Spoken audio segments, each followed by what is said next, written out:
My next guest says Washington isn't broken because of special interests, bribery, and politicians being bought. He says politicians have developed a new set of skills that allows them to extort from wealthy industries in order to funnel money into the pockets of their wealthy friends and hopefully wealthy families. Joining me now, Peter Schweizer, president of the Government Accountability Institute and author of this explosive new book, Extortion. Now, politicians extract your money, buy votes, line their own pockets.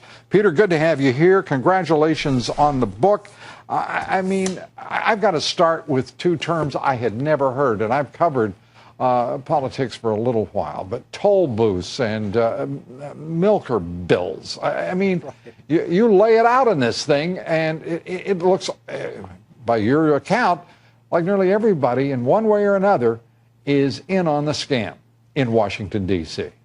Yeah, Lou, there are a lot of people that are in on it. Milker bills don't have anything to do with the dairy industry.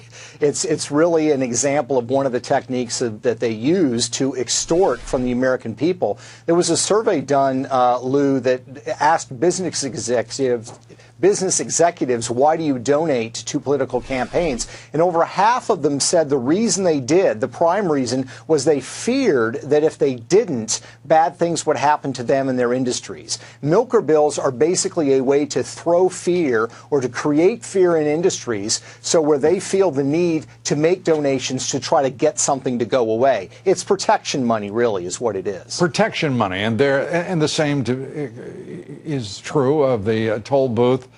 You've also got double toll booth bills. You've got double milker bills. That's where you can work everybody into the deal. You got at least two people competing for the extortion opportunity. I mean, this is ugly, nasty stuff. By the way, Speaker Boehner, his spokesman, the Speaker's spokesman, it gets kind of complicated, Brendan Buck, said that he, referring to you, should probably read Congress for Dummies before he starts making bogus and salacious claims to sell books. You gotten a little more kickback? That's a bad word when we're talking about extortion. Let me rephrase it. Blowback from Washington? No, not really. I mean, that's the only statement that was made. He started that statement by saying, I don't understand what goes on in Washington. I think the reality is I do understand what goes on in Washington. And what the Speaker's office and what his spokesman wants us to believe is that votes are held on certain days. And the fact that, say, 35 checks from a single company show up on the contribution list of the Speaker of the House the day before that vote is organized is just coincidence.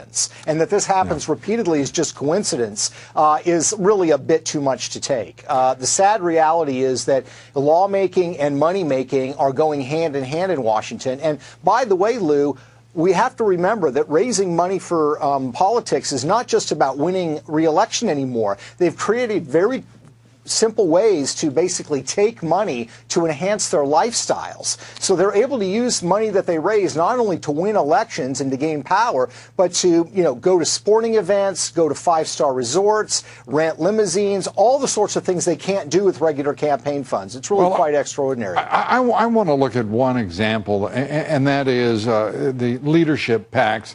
And let's take Senator Saxby Chambliss, your example, Republican senator from Georgia.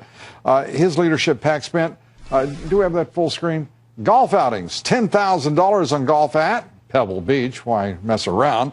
$27,000 at Ruth's Chris Steakhouse. And he blew, apparently, or somebody did, $107,000 at the exclusive Breakers Resort in Palm Beach. That's pretty strong stuff. Yeah, it is. Lou, if you're going to live, you might as well live large, right? Especially if it's on somebody else's dime. Yeah, that's what I jokingly say. When they have these getaways, they don't go to the Hampton Inn or the Super 8. They go to five-star luxury resorts.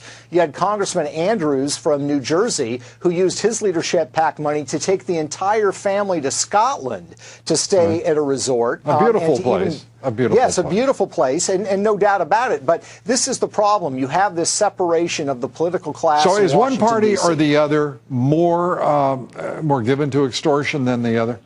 No, I think it's pretty common with both of them, sadly. And it's also the executive branch, by the way. I talk about in the book how Yes, it's hard to believe that well, we're department... going to save, if we may, Peter, the executive branch for tomorrow night, when Peter will be back with us. The book is Extortion. It's available online and bookstores now, and we recommend Peter's book to you highly.